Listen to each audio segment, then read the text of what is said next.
नमस्कार मंडळी, तर कसे आहात सगळे? आय होप सगळे मजेत असाल आणि मी सुद्धा बरी आहे. बरं, सकाळपासून संध्याकाळ झाली, खूप गरम होते, पाऊस काय पडायचं नाव घेत नाहीये आणि पावसाच्या भीतीनेच पटकन म्हटलं आता वह्या घेऊन यावं, का तर सोमवारी शाळा सुरू होते आणि लिस्ट सगळी आलेली आहे शाळेतून दीदीच्या. तर 1200 रुपये मला नवऱ्याने दिलेले आहेत, म्हणाले की ह्याच्यात वह्या घेऊन ये, एक डझन 200 पाण्याने, एक डझन 100 पाण्याने. तर पटकन मी घेऊन येते आणि सगळं काम उरकवते. आणि माझ्या वेळेला मी 8वी 9वीला असताना मला शाळेतूनच वह्या मिळायच्या, पण आता आमच्या पोरांना का तसं मिळत नाहीये. मग काय करणार, असं विकत घ्यावं लागतं एक एक डझन.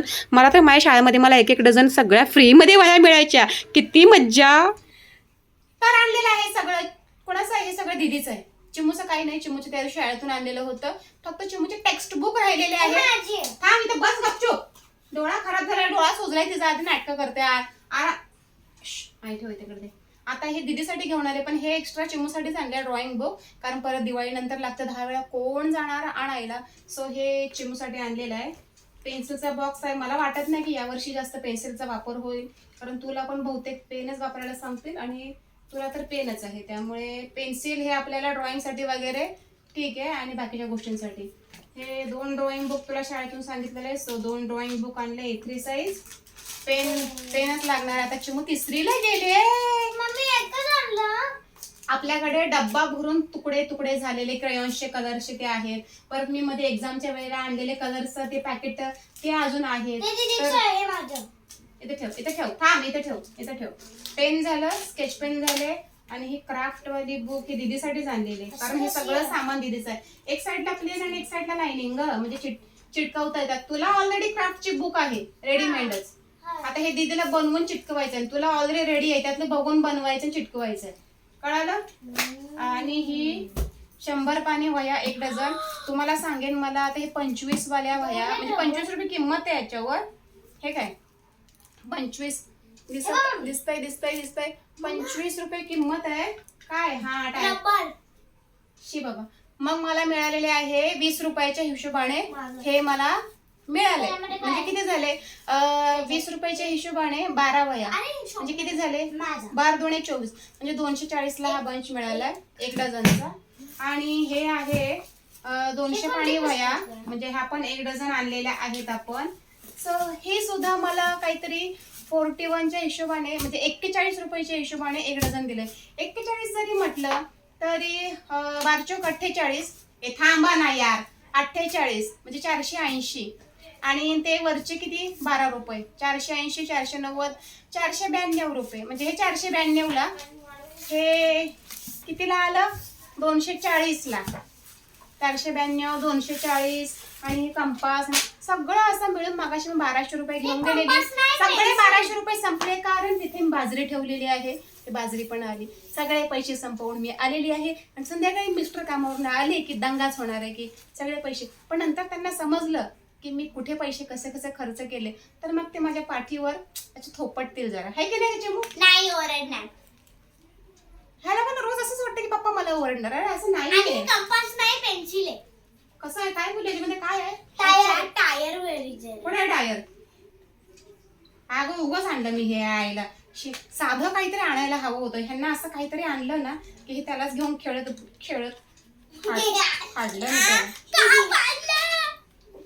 अरे यार, काय हे? Tyre eraser.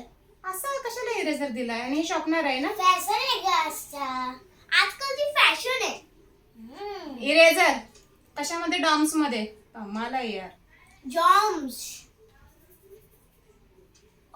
खोडता आलं तर नशीब, नाही तर काय कामाचं ते. ह्याच्यामध्ये काय दिसतंय?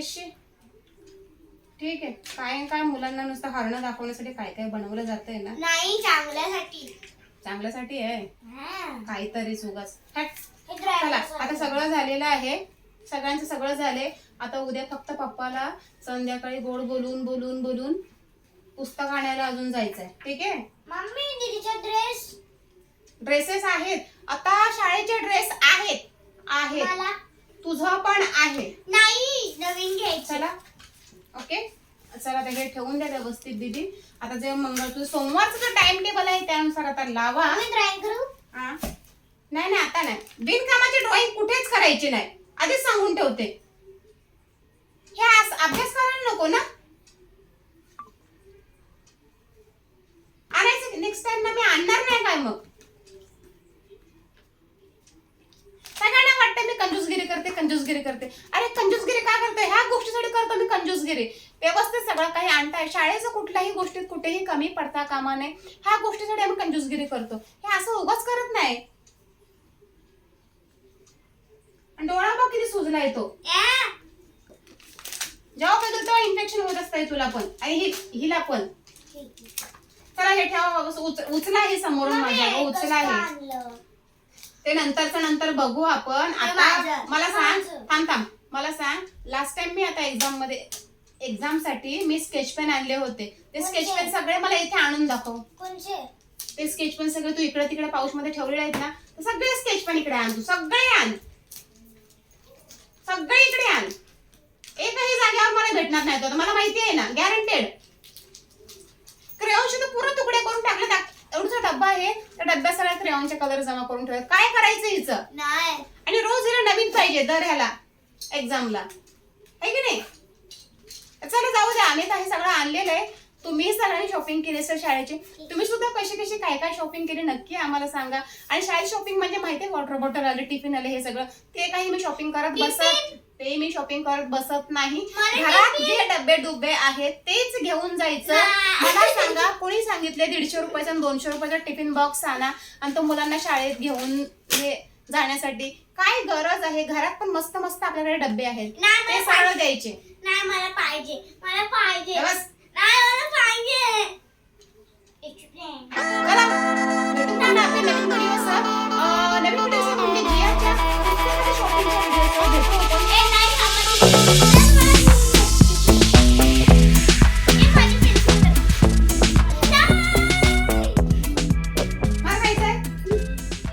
पाहिलंच तुम्ही किती ह्याला दंगा घातला. नवीन वह्या, नवीन पुस्तक म्हटलं ना की आम्हाला सुद्धा वास घ्यायला फार भारी वाटायचं पुस्तकांचा.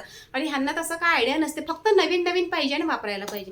तर माझ्या वेळेला मला अजूनही आठवतं, खूप उत्सुकता असते अजूनही ते आठवण्यासाठी. मला शाळेमध्ये खरंच भेटायचं, सगळं फ्रीमध्ये मिळायचं. तेव्हा तर सगळ्यांनाच मिळायचं. तेव्हा प्रायव्हेट शाळा एवढ्या नव्हत्या. आणि ज्यांची मुलं प्रायव्हेट शाळेमध्ये असतील ते मोठी माणसं समजून जायचं. पण आपण सगळे झेडपीमध्ये असायचो. आपल्याला वॉटर बॉटल, बॅग पण मिळायची. परत कधी वह्या तर तुम्हाला सांगू काय बापरे, 1 डझन. 10वीला असताना तर सरांनी सांगितलं की तुम्हाला हव्यात तेवढ्या घ्या. मग 1.5 डझन 200 पाणी, 1.5 डझन नाही, काहीतरी 1 डझन 100 पाणी अशा घेतल्या होत्या. पूर्ण वर्ष मला गेलं होतं. आणि किती प्रॅक्टिस आणि किती अभ्यास 10वीला असायचा. तेव्हा मला मिळालेला. 8वी 9वीला काय मी 10वी पर्यंत अक्षरशः मिळत होते. 11वी पासून मग असं विकत घ्यायला लागलो. पुस्तकं सुद्धा शाळेतच मिळायची. पण आता काय ते सगळं संपलंय. न्यूजमध्ये ऐकलं होतं की किती बरं होईल शाळांची मुजोरी, वर्कबुकची मुजोरी, की हेच वर्कबुक हवेत ते नवीन असे कुठले आणलेत त्यांनी. आणि त्यांच्या प्रत्येक शाळेमध्ये ना वेगवेगळे वर्कबुक आहेत. काही काय पॅटर्न मी बघितलं. छोटीच्या शाळेमध्ये काही सब्जेक्ट नाही आहेत, मोठीच्या शाळेमध्ये काही सब्जेक्ट आहेत. म्हणजे प्रत्येक शाळेचं वेगळं आहे. ते सगळं आता हँडल करावं लागतं आणि ते हँडल करून सगळं काही आपल्याला आणावं लागतं.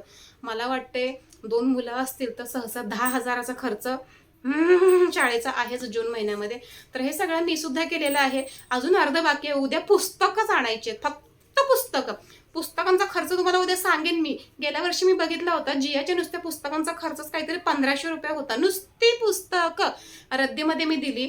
आता मला वाटलं एखाद्या मुलाला देऊ, पण त्यात लिहिलेलं वगैरे सगळं आहे. वर्कबुक म्हणजे तुम्हाला माहितीच आहे, त्यामध्ये लिहायचं वगैरे असतं. सो ते मी कोणाला देऊ शकत नाही. आणि द्यायचं जरी म्हटलं तर यावर्षी पोषण बदललंय, सिलेबस बदलला, मग कोणाला द्यायचं. मग चिमूची पुस्तकं मी ठेवली.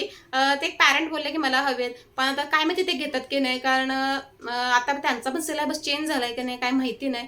जियाची तर जाऊ शकत नाही, ते देऊन टाकले रद्दीमध्ये. रद्दीत फक्त आले 100 रुपये. आणि मी आणले होते ते 1000ची पुस्तकं, वह्यान हे सगळं पकडून तेव्हा 7000चे, 100 रुपये फक्त रद्दीत आले होते. तर मोरदा तिकडं हे सगळं आणले.